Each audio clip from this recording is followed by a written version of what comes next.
Dios les bendiga, hermanos. Dios nos bendiga más. ¿Cómo han pasado?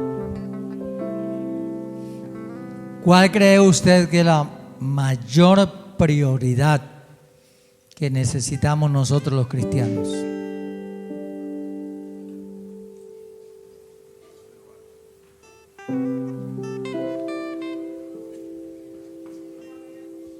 Buena comunión.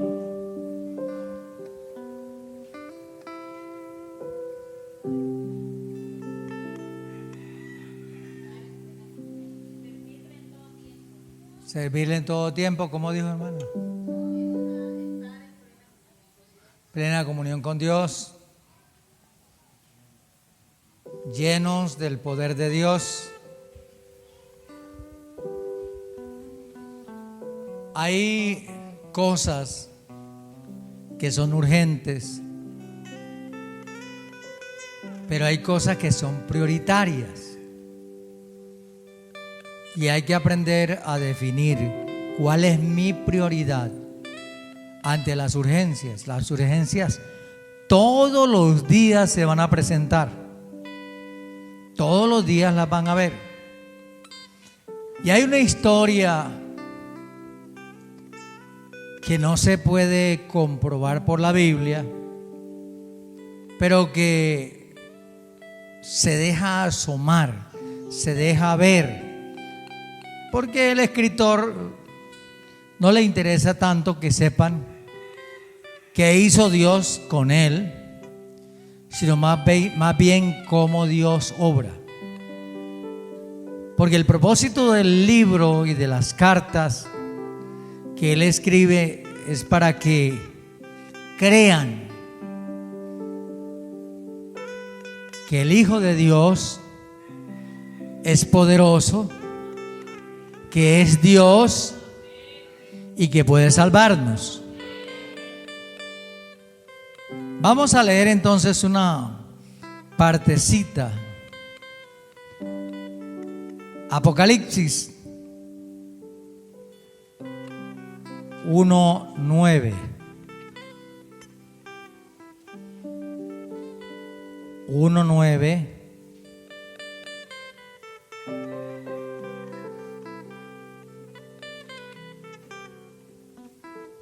Al versículo 11. Yo, Juan, vuestro hermano y copartícipe vuestro en la tribulación, póngale atención a eso, en el reino y en la paciencia de Jesucristo, estaba en la isla llamada Patmos. Y aquí vienen las razones: por causa de la palabra de Dios. ¿Cómo así? Y el testimonio de Jesucristo. O sea que por causa del testimonio de Jesucristo y por causa de la palabra de Dios, Juan fue enviado a la isla de Patmos. Yo estaba en el Espíritu en el día del Señor y oí detrás de mí una voz como de trompeta que decía: yo soy el Alfa y la Omega, el primero y el último. Escribe en un libro lo que ves y envíalo a las 7 iglesias que están en Asia: a Éfeso, Esmirna, Pérgamo, Tiatira, Sardis, Filadelfia y Laodicea. Amén. Padre, te damos gracias en el nombre de Jesús por esta oportunidad y por esta palabra. Te rogamos que podamos asimilarla, entronarla y aceptar el desafío en Cristo Jesús. Amén y amén. Puede sentarse. Es usted bienvenido. Entonces decíamos que hay una prioridad, y la prioridad es una vida de fe. es una vida de fe. La prioridad es una vida de fe. La fe es tan necesaria como los alimentos, como el agua, como el vestido, como el sol, como la luna, como las estrellas, como la tierra, como la casa, como el carro, como la moto, como la salud. ¿Por qué es tan necesaria? Nosotros los cristianos fuimos llamados por una razón: para dar fe. Para dar fe que Jesucristo existe. De lo contrario, es mejor no perder el tiempo. Porque de lo contrario estamos perdiendo el tiempo. Ni nos gozamos las velitas, ni pasa nada, no se ve nada. La gente dice, pero es lo mismo, es la misma cosa, es el mismo, no está pasando nada. Entonces la prioridad es una vida de fe. Claro, la fe trae el poder, trae la sanidad, trae los milagros, trae el hecho de que la presencia de Dios se vea. La gente diga, Dios existe. Es que la fe es necesaria por esa razón, porque la gente está diciendo, ¿dónde está tu Dios? La gente está diciendo, Dios no existe. La gente está diciendo, no hay Dios. Entonces hay una gran y urgente necesidad, no de que nosotros seamos tercos, obstinados, pleiteros, rejuñeros, sino que haya muchos hechos alrededor nuestro que digan, Dios existe.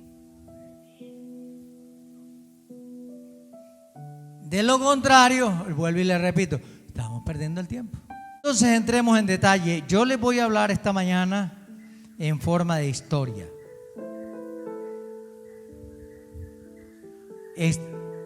Este es Juan, el apóstol de Jesucristo. Anunció el portavoz 3 veces con voz afirmativa. Al escuchar el anuncio, la multitud congregada en el estadio victorió con gran entusiasmo. Todos se habían congregado para ver cómo se enfrentaría a la muerte el último de los apóstoles que estuvo con Jesús. Domiciano, el emperador romano, miró al anciano fijamente. ¿Con que tú eres Juan, el apóstol del amor?, dijo burlándose. ¿Estás preparado para morir hoy? Antes que Juan le pudiese responder, un oficial se le acercó al emperador y le susurró al oído: quizás hayas escuchado el conocido dicho entre los cristianos que de Juan no moriría hasta que su Dios, Yeshua Jesús, regrese. ¿Si lo has escuchado? De hecho, todos en Roma lo han oído, respondió el emperador. Estos cristianos son gente supersticiosa y obstinada, replicó. Pero yo les daré una lección, dijo Domiciano. Este hombre morirá hoy mismo. ¿Y cómo lo vamos a matar?, preguntó el oficial. Los leones no siempre matan a los cristianos, y en ocasiones el fuego no ha consumido los cuerpos. Cortarle la cabeza es un fin demasiado noble para gente como esta. Morir de tal manera está reservado para los ciudadanos romanos, dijo el emperador, porque mueren en ipso facto, rapidez, no tienen que sufrir. Y los cristianos, frente al imperio de Domiciano, que decidió ser Dios sobre todas las cosas, tenían que sufrir porque decían que había otro Dios. Y quiero, antes de seguir, hacer una nota aclaratoria.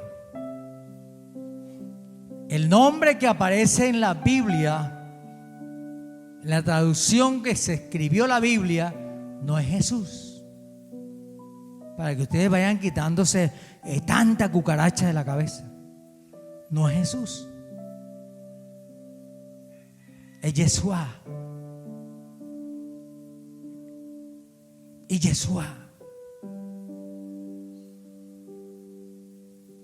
escrito en griego, porque no existía el español. Porque la Biblia no fue escrita en español. Así que el nombre Jesús es español, no griego. Vaya pensando en eso.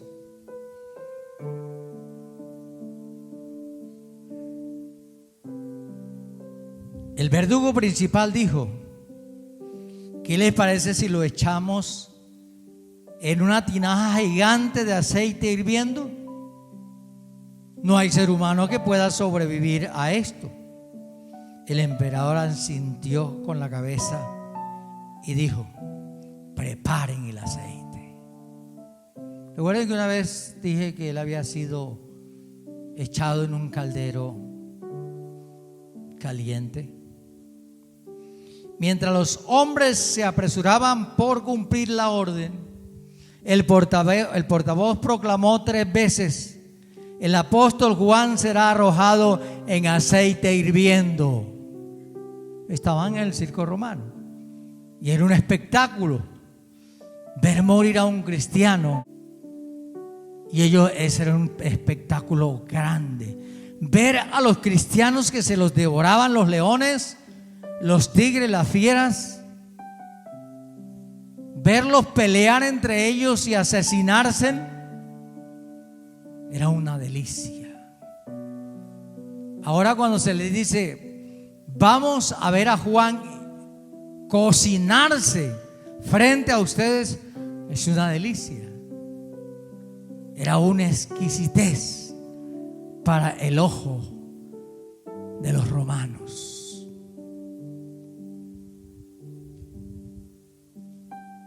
La multitud aplaudió en señal de aprobación. Iban a ser testigos de la muerte de Juan, el discípulo amado.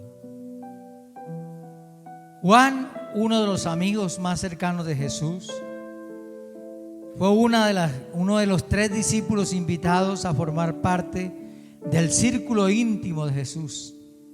Estos 3 eran Pedro, Juan y Santiago.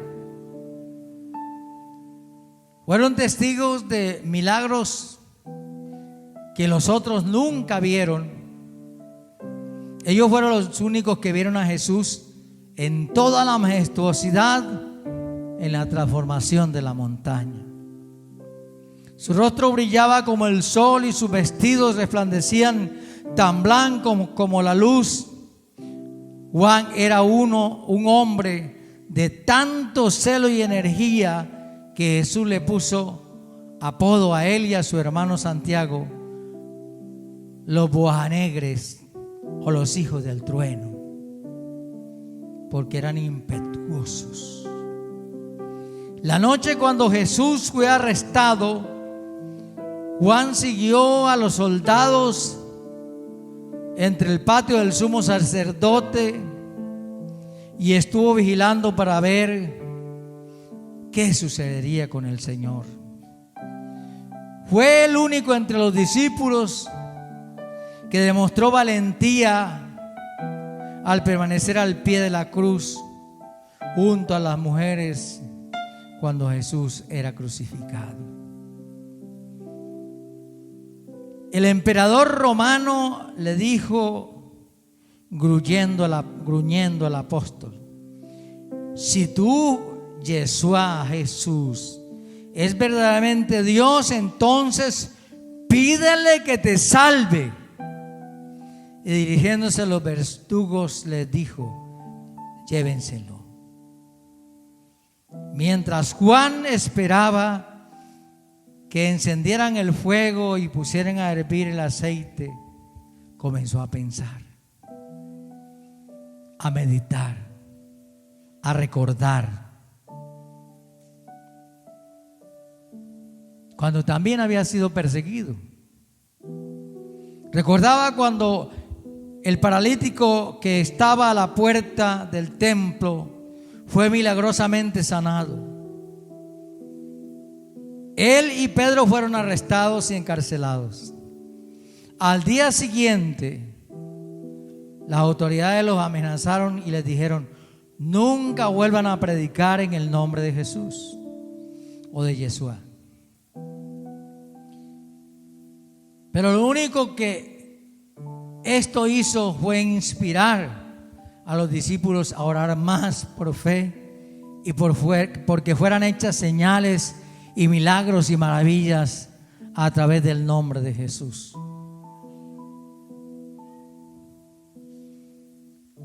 Poco tiempo después, pensaba Juan, fue de nuevo encarcelado junto a varios discípulos. En esta ocasión fueron liberados por un ángel del Señor. En la ocasión fueron liberados por ese ángel, los cuales dijeron: vayan y prediquen en el templo. Y así lo hicieron inmediatamente. Como castigo por esto, fueron golpeados por los dirigentes religiosos, quienes otra vez les ordenaron: nunca más vuelvan a predicar en el nombre de Yeshua. Pero los apóstoles dijeron que era mejor obedecer al Señor antes que a los hombres. Desde entonces, recordaba, Juan había sido liberado por el Señor una y otra vez. Había sobrevivido a las persecuciones de Nerón, quien acabó con la vida de los otros discípulos, pero que él aún vivía. Pero de pronto escuchó una voz ronca y brusca. El soldado lo volvió en sí cuando escuchó: levántate, cristiano, el aceite está listo. La multitud se puso de pie, aplaudiendo y gritando mientras descendía el prisionero en la tina del aceite hirviendo. Juan levantó sus manos al cielo en oración a Dios. Ese día aplaudían más que hoy.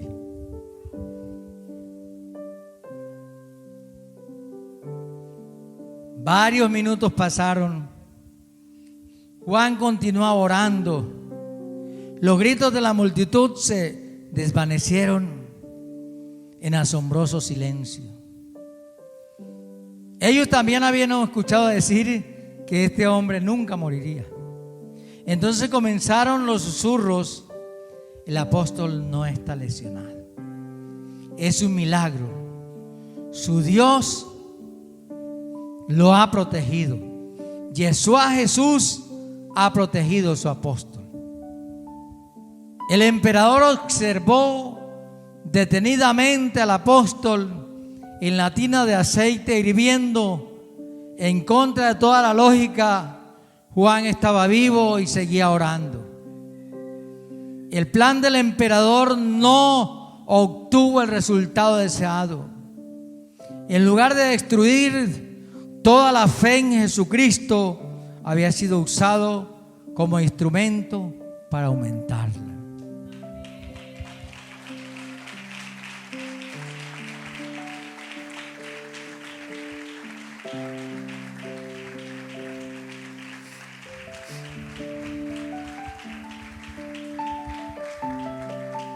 Frustrado miró el verdugo principal, quien se encorvó ante su mirada. ¿Es que no hay manera de destruir a este hombre?, preguntó el emperador. Pero antes de que el verdugo pudiese responder, un nuevo griterío de la multitud captó su atención. Ya Juan no oraba en silencio. Había comenzado a adorar a Jesucristo en voz alta y con gran alegría, celebrando su liberación de la muerte. El emperador tomó una decisión rápida. De acuerdo a su identidad, dijo: saquen a este hombre de aquí, no quiero verlo. Cuando Juan, milagrosamente liberado de la tina de aceite hirviendo, el emperador desistió de sus intentos de asesinarlo. En vez de esto, desterró a Juan a la rocosa isla de Patmos.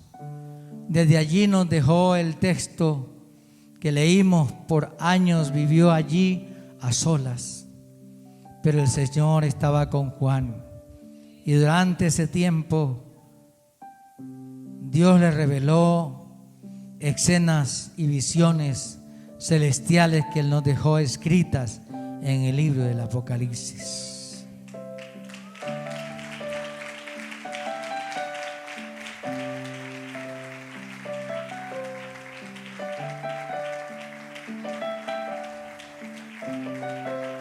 Cuando el emperador Domiciano murió en el año 99 después de Cristo, el Senado romano revocó sus decretos y Juan fue puesto en libertad.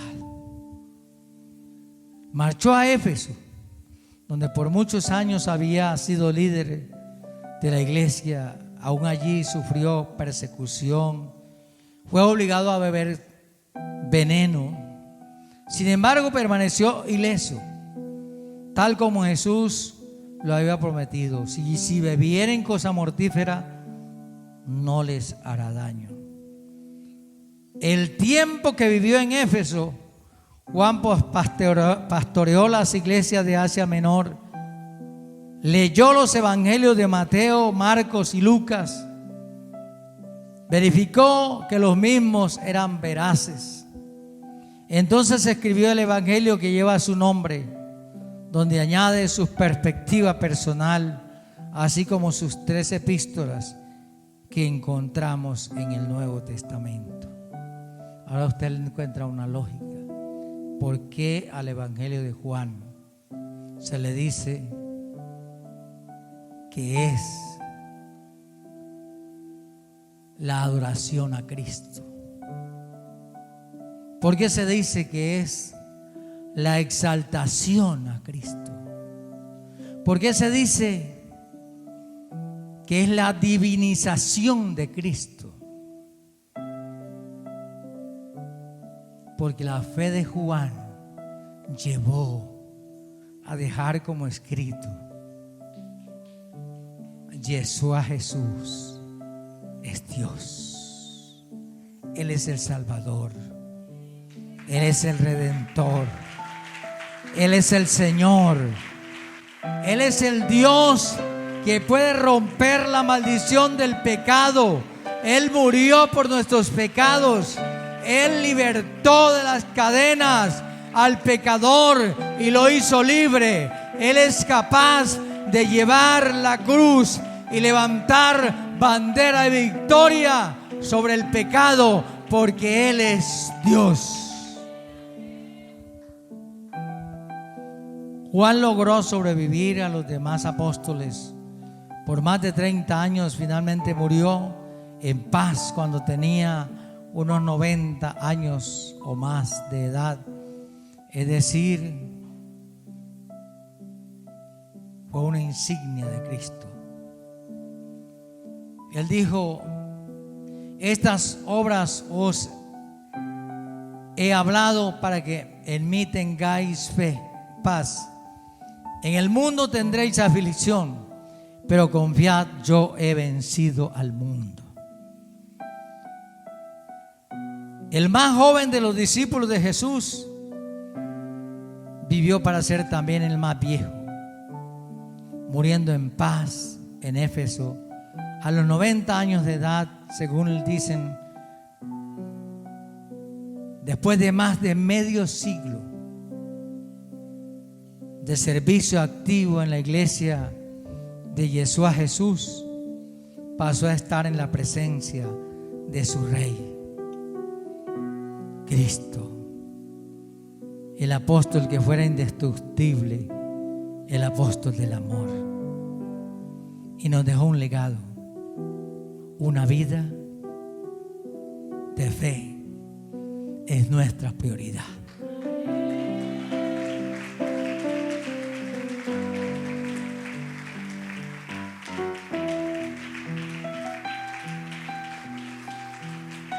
Jesucristo terminó la obra, pero a nosotros nos delegó concluirla. Él la terminó, pero nosotros tenemos que concluirla. Y es a través de nosotros que la gente va a saber si hay Dios o no hay Dios. Eso no significa que tenemos que ser tercos como el puerco y que todo lo que pidamos tiene que darse porque tiene que darse.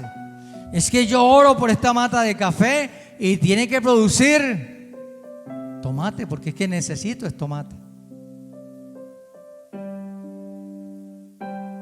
Dios no cambia la lógica de lo que hizo, porque sería una contradicción entre el Padre, el Hijo y el Espíritu Santo.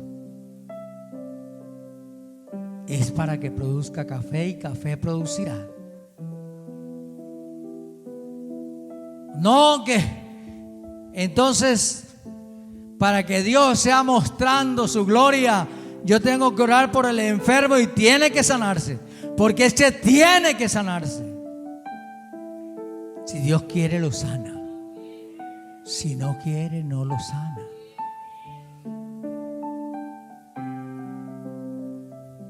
No es que yo puedo orar y tiene que haber una sanidad milagrosa económica. Muchas viudas habían en Jerusalén, pero no fue enviado el profeta sino aquella de Sarepta de Sidón, fuera de Israel.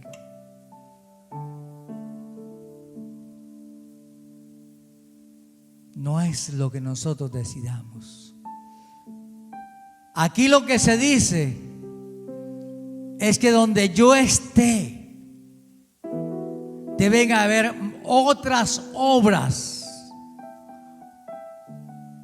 una forma de vida con relación a mí que debe verse y debo producir que se vea y la gente diga: Dios existe.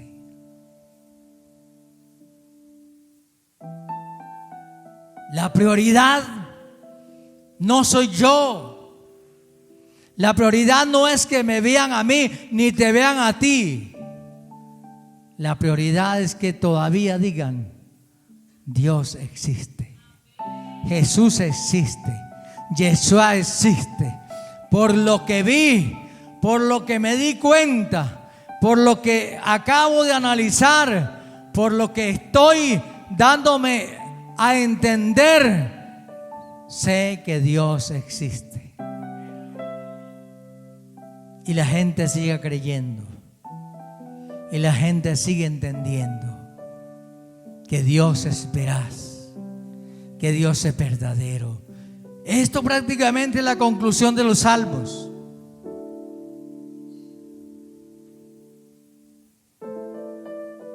Dios en medio de gente débil. Triste y trémula. En muchas oportunidades dicen: parece que Dios se olvidó de mí. Parece que Dios no existe. Parece que Dios se fue y no sé para dónde. Pero de pronto despiertan y le buscan, se acercan a Él y Él les responde. Y entonces ven que moran bajo el abrigo del Altísimo, bajo la protección del Todopoderoso. Y ven que la sombra nocturna de destrucción no les hace daño. Que el sol caliente a muchos grados no los destruye. Y que las cosas que se están dando, Dios las permite para que pidamos al que todo lo puede, al que todo lo sabe, al que todo lo alcanza, al que todo lo entiende, y veamos respuestas. Y entonces la gente diga: sí existe Dios.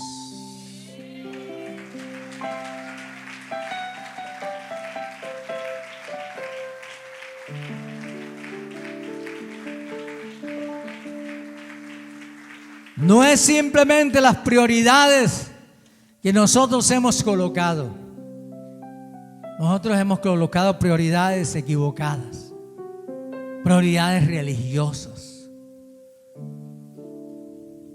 prioridades que dan mal testimonio. Lo que Dios quiere es que haya un cambio de prioridad. Que en lugar de las dudas, en lugar de los ostentos, en lugar del orgullo humano, en lugar de la pleitesía humana, haya fe como un grano de mostaza. Que se vea, no que Él tiene que hacer todo lo que queramos, sino que se vea que Dios existe. En ese toque especial, en ese toque maravilloso, en ese toque precioso. Cuando llegue la hora de nuestra partida, cuando llegue el momento decisivo y definitivo, la gente diga: creía en Dios porque murió contento, tranquilo, relajado, reposado. No se inmutó, no se angustió. Partió como un pajarillo. Muy poco aleteó. Partió y se fue a la eternidad. La prioridad de Dios es que haya fe cuando Él regrese. Que haya fe. Que creamos su palabra. Que creamos que Él existe. Que lo estemos platicando día y de noche. Que nos sentemos como narra la historia y pensemos cuántas veces Dios, cuando estemos en la mala, cuando estemos en la inmunda, dijo el alcalde de Barranquilla una vez, cuando estemos en la inmunda, pensemos no en suicidarnos, no en autoeliminarnos, no en que hasta aquí llegó todo, no en que hasta hoy soy. Pensemos cuántas veces el Señor nos ha ayudado y traigamos a colación: si me salvó en esta, en aquella, en aquella, en aquella, en aquella, pues lo más seguro es que en esta también me va a salvar. Y que la gente diga: es duro de matar. Ya se cumple lo que dicen por ahí, parece que tiene más vidas que un gato.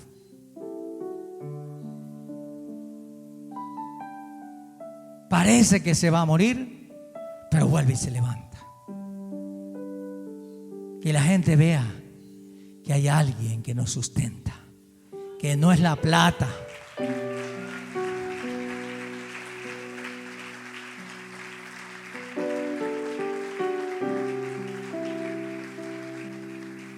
que no es la mala fama, que no es el vivir como vivieron nuestros abuelos.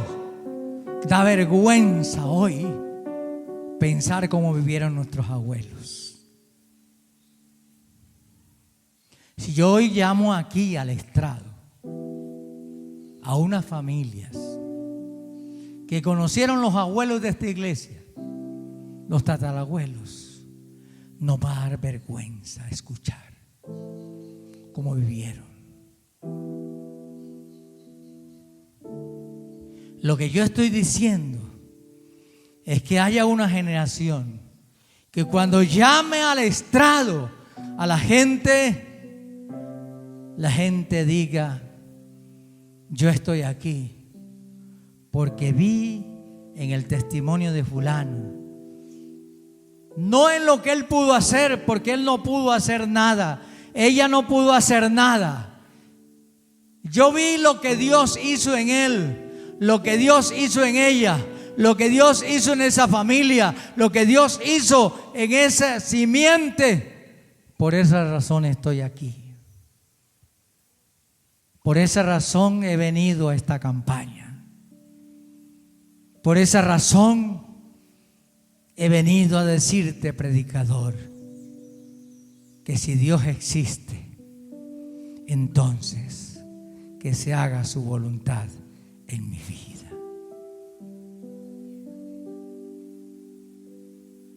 La esfera del cristianismo para este siglo tiene que cambiar.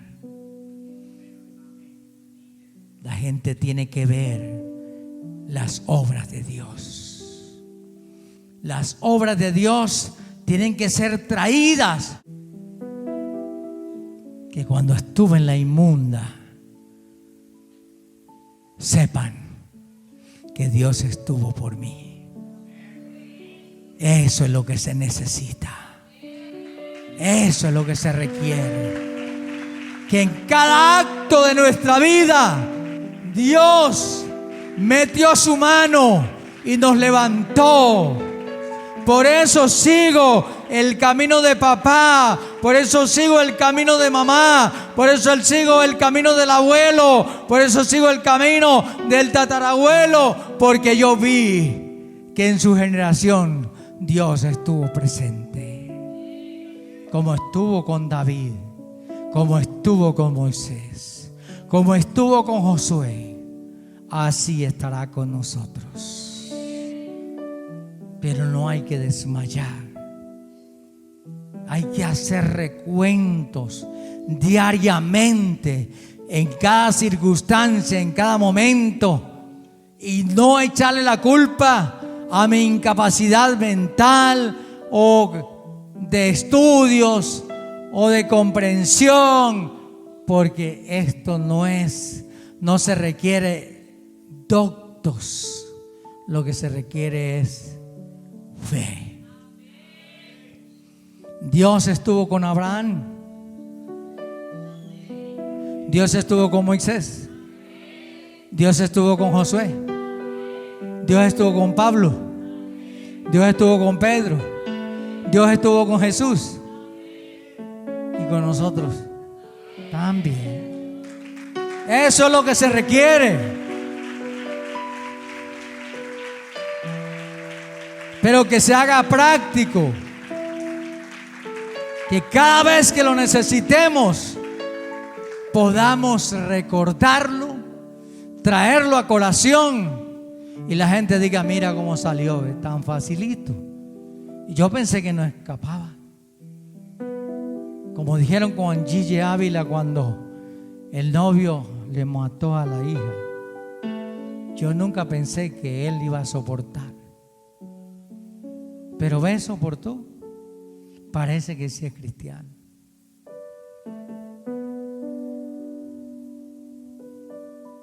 Pero eso